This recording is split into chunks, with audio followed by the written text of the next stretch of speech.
Hello guys, আসসালামু আলাইকুম। কেমন আছো তোমরা সবাই? আশা করি সবাই ভালো আছো। তো দেখো, আমি আজকে এখানে বুটের ডাল রান্না করতেছি। বুটের ডাল রান্না করার জন্য প্রথমে কড়াই বসিয়ে চুলা জ্বালিয়ে দিয়েছি। তারপর তেল দিয়ে দিয়েছি। তেল গরম হয়ে গেলে তেলের মধ্যে পেঁয়াজ কুচি, তারপর গরম মশলা, এলাচ, দারচিনি, তেজপাতা, তারপর কাঁচামরিচ কেটে দিয়ে দিয়েছি। আর এখানে দিয়ে দিলাম আদা, রসুন, জিরা, তেজপাতা, দারচিনি, এলাচ সব কিছু একসাথে ব্লেন্ডার করে রেখেছি, সেই পেস্ট দিয়ে দিলাম। তো দিয়ে সবগুলো একসাথে এখন নাড়াচাড়া করে ভেজে নেব, হালকা ভেজে নেব। ভেজে নেওয়ার পর বাকি মশলাগুলো দিয়ে দেব। তো দেখো, এভাবে সুন্দরভাবে ভেজে নিছি। তো ভেজে নেওয়ার পর আরও সুন্দরভাবে নাড়াচাড়া করে নিচ্ছি, যাতে আর একটু লাল লাল হয়। ভাজা হয়ে গেলে আমি প্রথমে এখানে একটু পানি দিয়ে দিলাম। পানি দেওয়ার পর এখন মশলাগুলো দিয়ে দেব। তো মশলার মধ্যে আছে যা বেসিক মশলাগুলো, গুঁড়া মশলা, বাটা মশলাগুলো তো দিয়ে দিলাম। এখন শুধু গুঁড়া মশলাগুলো দিয়ে দেব। তো প্রথমে দিয়ে দিলাম লবণ, পরিমাণ মতো লবণ। তারপর দিয়ে দিলাম হলুদ গুঁড়া। এখন দিয়ে দেব ধনিয়া গুঁড়া। তারপর দিয়ে দেব মরিচের গুঁড়া। সবগুলোই এখানে পরিমাণ মতো দিয়ে দেব।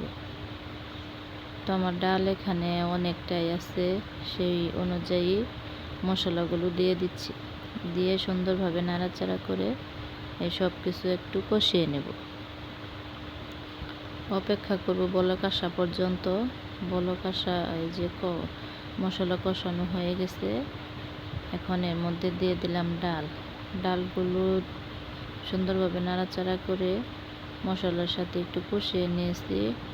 দেখানো হয়নি, আমার মেয়ে কান্না করতেছিল, সেজন্য দেখাতে পারিনি। তো সব কিছু কষানোর পর এখন ডাল অনুযায়ী পরিমাণ মতো পানি দিয়ে দিলাম। এখন একটু ঢেকে রাখবো বলক আসা পর্যন্ত। দেখি কি অবস্থা। এখন বলক এসে গেছে। তো সুন্দরভাবে নাড়াচাড়া করে দেব। ডাল থেকে এত সুন্দর একটা ফ্লেভার আসতেছে, মনে হচ্ছে এখনই খেয়ে নিই, ডালটা খুবই মজা হবে। তো আর একটু ঢাকা দিয়ে রাখি। এই যে দেখো, এখন কিছুক্ষণ পর আবার এই অবস্থা ডালে। এখন শুধু একটু ঘন হয়ে আসলেই ডাল হয়ে যাবে। তো এখানে সব মশলাই দিয়ে দিছি। দেখো, এই ডাল প্রায় হয়ে গেছে। এখন এর উপর দিয়ে তলা দিয়ে লেগে যাচ্ছে আর উপর দিয়ে তেলগুলো উঠে যাচ্ছে, তার মানে এখন হয়ে গেছে। এর মধ্যে এখন একটু গরম মশলা গুঁড়ো দিয়ে দিব। আমি নিজে বানিয়েছি, গুঁড়া বাড়িতেই বানিয়েছি। এখন একটু নাড়াচাড়া করে মিশিয়ে নেব। মিশিয়ে নেওয়ার পর সুন্দরভাবে ডাল আরেক কিছুক্ষণ রেখে দেব। রেখে দেওয়ার পর ডাল একটু ঢাকা দিয়ে রাখবো।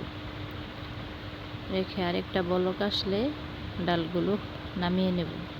তো ডাল হয়ে গেছে, নামিয়ে নিয়েছি। দেখো কত সুন্দর হয়েছে ডাল। এভাবে গরম ভাত, রুটির সাথে খেতে এই ডাল খুবই মজা।